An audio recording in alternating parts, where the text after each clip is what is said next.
Alam niyo ba na pwede nating lagyan ng password ang ating mga application guys, tulad ng Facebook, Messenger, TikTok, YouTube, Instagram at iba pa, for in case na mawala yung ating cellphone ay hindi nila mabubuksan yung ating mga social media accounts. Kaya naman may humiram sa ating cellphone at accidentally nabuksan yung ating like Messenger.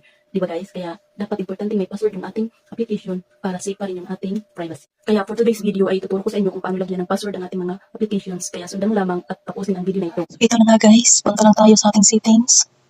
Click natin yan. Tapos dito, pindutin natin itong password and security. Tapos hanapin natin yung app lock. Ayan. Tapos dito guys, ilalagay muna natin yung ating pattern para pang-lock dun sa ating mga application na gusto nating i-lock or lagyan ng password. So yan yung akin guys.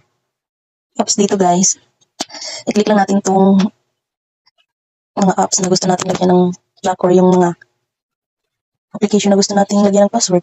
Yan. Ito, yung sa akin ito. Yan.